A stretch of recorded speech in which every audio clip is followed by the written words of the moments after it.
Nnamdi Kanu'S lawyer staged a walkout. FG tells court. Welcome to the news and please subscribe to our channel.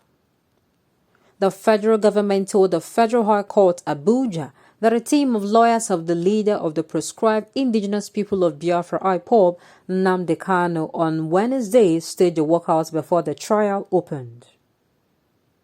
Counsel to the Attorney General of the Federation, AGF, Mohammed Abubakar, told Justice Binta Nyako following non-appearance of any lawyer on Kanu's behalf shortly after the case was called.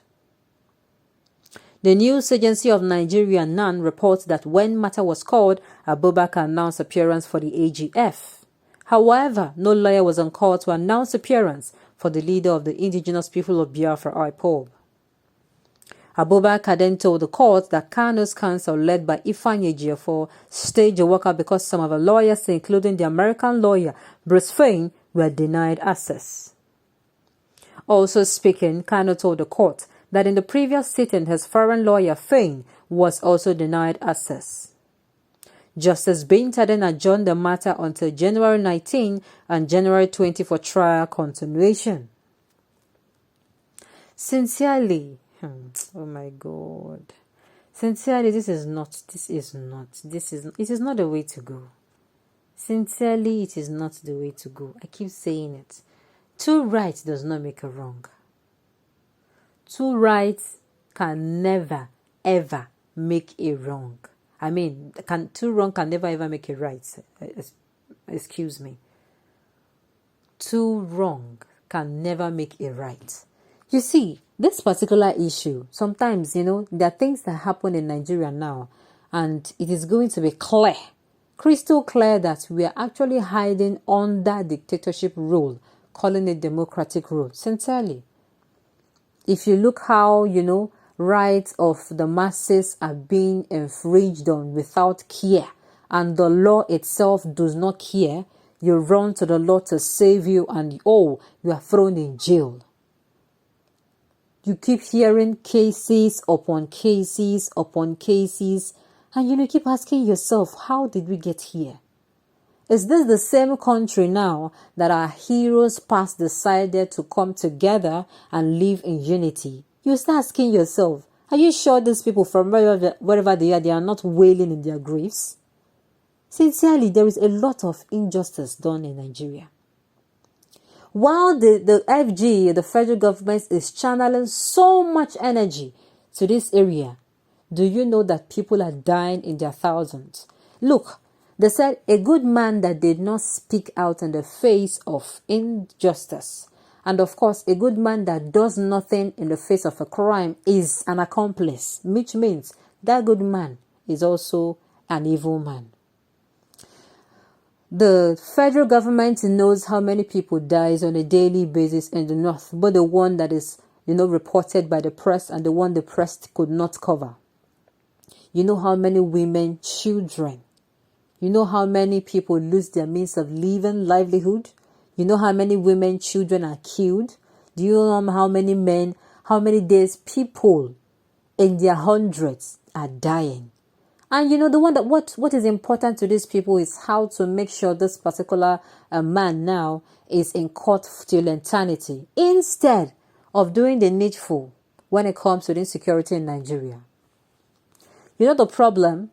The problem is when it comes to matters of necessity and highly importance, and matters that are supposed to be the most prioritized, the federal government, I do not understand why they just, it's like their switch is flipped off. And when it comes to matters of very little importance, of course they're important, but it is just, if you put it in an how am I going to put it now, under a priority list, you see that these matters fall far below. People die on a daily basis. It is not the government's problem. Like, they prefer to come out after it has happened and continue to send, condolences that is not from the bottom of their heart. Yes. This particular man now, I'll say, what is his crime? Did you find him with arms? Did you find him with arms? Was he, had any criminal charges? The only thing he did was to help people air their opinion. Yes, that is the only crime he committed. This particular man People have been saying there is nothing he's saying today that people has not said before. Sincerely, there is nothing that he's saying today that people has not said before. People have kept saying and have kept writing articles that kept getting lost. None of them got to the table of the president, or some got and they were ignored. Now people now said, okay, let us come together and form a force. They came together and somebody decided to be their mouthpiece. These people they know what they want. That is why they are still saying what they are saying, even though the said leader is still in court.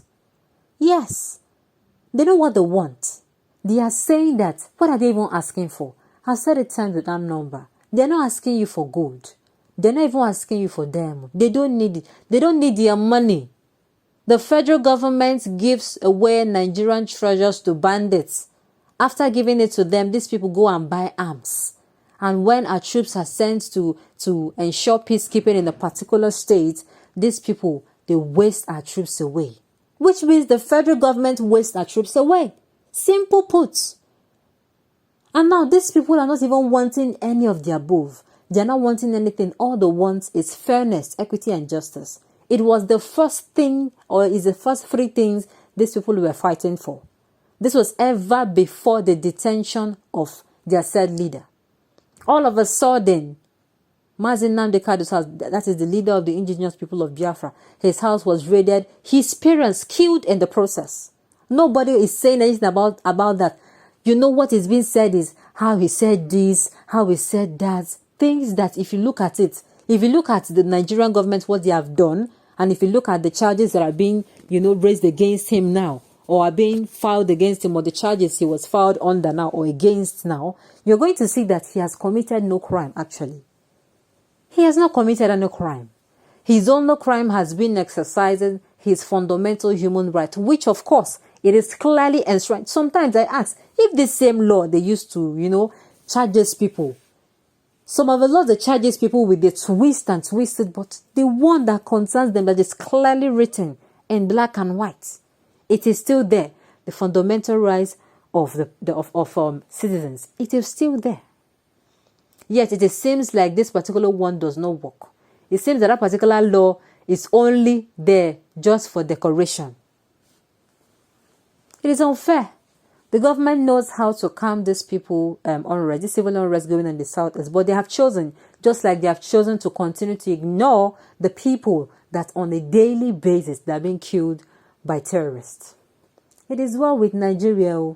I hope that they have learnt their lesson, and next time they're not going to choose based on emotions. They're going to make their choice next time based on competency of somebody. No matter where the person is coming from, he is competent, he is strategically informed, he is wise enough. What ideas does he have on how to tackle Nigerian issue?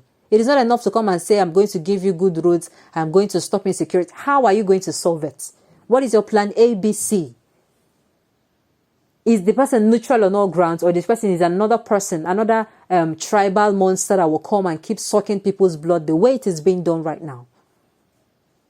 It is well with Nigeria. It is well. On this note, we have come to the end of the news. We say thank you for tuning in to listen. Until I come your way next time, enjoy the rest of your day.